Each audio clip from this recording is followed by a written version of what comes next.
The poor are rich. The little are big. The weak are strong. The servant is the leader. And I know this because I travel this world on a regular basis. And I have the chance to see great acts of kindness done by very humble servants. I see enormous courage. I see astounding faith. And I know there's going to be great surprises in heaven when we discover who really were the heroes among us. Let me tell you a story about one such hero. During the great famine of Ethiopia, people were not only starving, but I witnessed the courage of the church of Ethiopia under great persecution from the communist government. The churches were seized, the doors were sealed, it became illegal to gather together for worship, illegal to be caught praying, illegal to open or even own the scriptures. The church was forced quickly and quietly underground. Pastors, evangelists were hunted down, publicly beaten, thrown into prisons. During those years, I met several times with the leaders of the church in Ethiopia very quietly in the dead of night. They needed to be encouraged. They needed to hear about the rest of us, what was going on in the world. It wasn't unusual for them to push a Bible, a hidden Bible, across the table to me and say, one day I was in the town of Sodu in southern Ethiopia, and I met a remarkable man of God, Tadessa, Asay, a pastor who would not give up preaching the gospel. He enraged the communists. He had been beaten as many times as they knew how to beat him. He would not stop. His specialty, it seemed, was preaching at funerals, which was an illegal thing to do. And the communists knew where they could find him because he was always the one there at the funerals. And there were a lot of funerals in those days, as you might imagine. The communists finally had it with Tadessa, and they grabbed him and they threw him into prison. And he figured, as long as I'm in prison, I'm as low as I can go, so why stop now? And he preached the gospel to his fellow prisoners. And he drove them even more nuts, and they said, you know what, we've got to not only silence him, we've got to make an example of this man to silence everyone else who dares to follow this Jesus. And so they decided they were going to execute him. They were going to electrocute him in the public square of Sodo. They didn't have a chair officially for doing the electrocutions, and so they had to rig up something. And they came up with a crude device from insulators in a tree overhead, bare wires down. Tadessa had to reach his hand through the bare wires, reach around, and grab hold.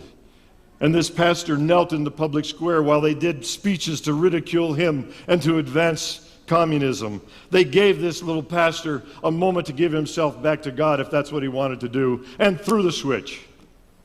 And psst, the fuses all across town blew out. The lights were gone, smoke everywhere, sparks everywhere, but there he was alive.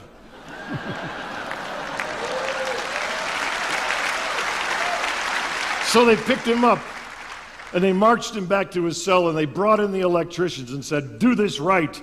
We're going to do it again tomorrow morning. All that night, Tadessa preached in the prison. What else could they do? Now he knew what his destiny was. I die and it's over. I go to heaven. He preached, and they marched him out the next morning having fixed everything. And they did the same routine, the speeches. They knelt this pastor down. They gave him a moment to give himself back to his God if they want. They threw the switch. The lights went out again everywhere. They unwired him, the smoke billowing. They said, just get out of here. We don't know what to do with people like you. I met Tadessa just hours after that. He was walking up this hill slowly and painfully where I was at the top. And when I met him, I said, Pastor Tadessa, I represent tens of thousands of American Christians who know your plight in Ethiopia right now, and we're praying for you. And he says, oh, thank you, Wes. And when you go back, please tell them that we're praying for them too.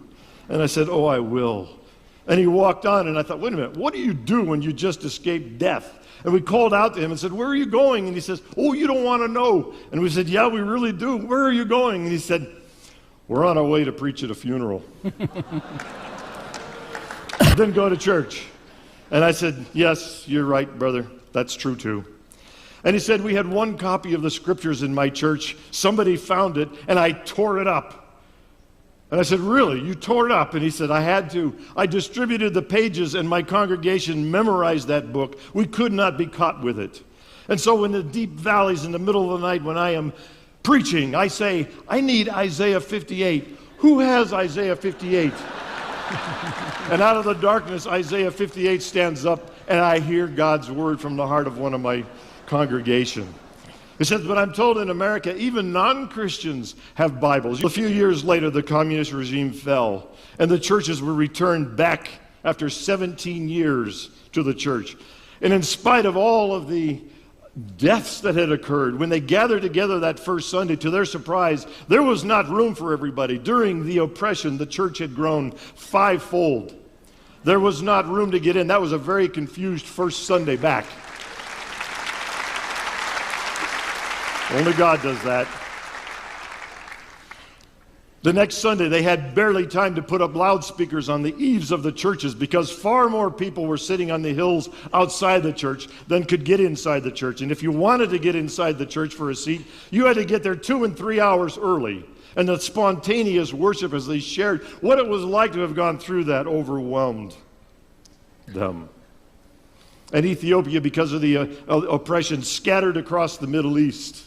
And now there are churches planted all across the Middle East. They are the channel into the Middle East where I maintain the rest of human history is going to be written. Revelation 7. After this.